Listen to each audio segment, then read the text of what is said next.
ഹരി ഓം. ശ്രീമദ് ഭഗവത്ഗീത അധ്യായം 2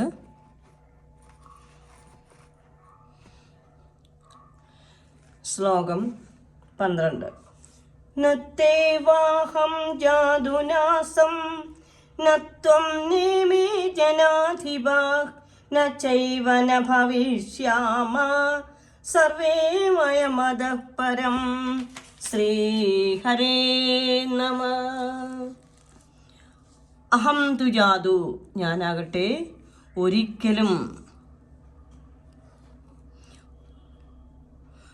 നന ആസം തു ഏവ, അതായത് എന്നുള്ളതായി തന്നെ വർദ്ധിച്ചിരിക്കുന്നു. ഇമേ ജനാധിപ, ഈ രാജാക്കന്മാർ, ചനൈവ എന്നതും ഇല്ല തന്നെ, ന ഭവിഷ്യാമഹ ഉണ്ടായിരിക്കുകയില്ല, വയം സർവേ നാമെല്ലാം, അധഃ പരം ഇനിമേൽ, ഞാനില്ലാതിരുന്ന ഒരു കാലവും ഉണ്ടായിട്ടില്ല.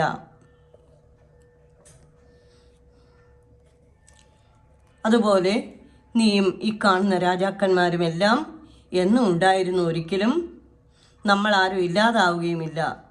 ഭഗവാൻ ശ്രീകൃഷ്ണൻ പറയുന്നു, നമുക്കാർക്കും തന്നെ സ്ഥായിയായ നാശം സംഭവിക്കുന്നില്ല.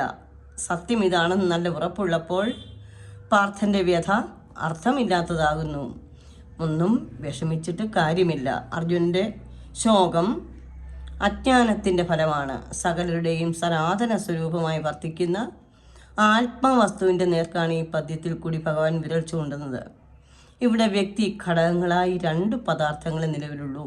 ഒന്ന് ആത്മാവ് അഥവാ ബോധം, 2 ജഡം, തൻ്റെ സത്യവും ജഡത്തിൻ്റെ സത്യവും അറിഞ്ഞനുഭവിക്കാൻ കഴിവുള്ള വസ്തുവാണ് ബോധം.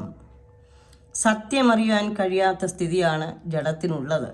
അല്ലയോ പാർത്ഥ, അങ്ങനെയുള്ള ആത്മാവ് അല്ലെങ്കിൽ ബോധം എൻ്റെയും നിൻ്റെയും ഈ രാജാക്കന്മാരുടെ ഒരിക്കലും നശിക്കാത്ത സനാതന വസ്തുവാണ്.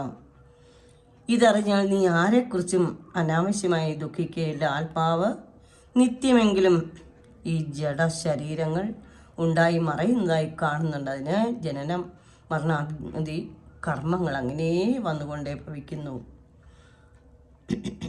ഇങ്ങനെ കാണുന്നത് ദുഃഖകരമല്ലേ? ഈ സംശയത്തിന് സമാധാനമായാണ് അടുത്ത പദ്യത്തിൽ ഈ ഭഗവാൻ അർജുനന് ഉപദേശിച്ചു കൊടുക്കുന്നത്. ആത്മാവിനൊരിക്കലും നാശമില്ല. നാശമുള്ള വസ്തു നമ്മുടെ ഈ പ്രകൃതി മാത്രമാണെന്നുള്ളത്, അതായത് നാം ജീവനുള്ള ഈ മനുഷ്യ മൃഗ പക്ഷി എല്ലാം, ഇവർക്കെല്ലാം സസ്യവർഗാദികൾക്കെല്ലാം നാശമുണ്ട്. സർവം ശ്രീകൃഷ്ണ അർപ്പണമസ്തു. ഹരി ഓം.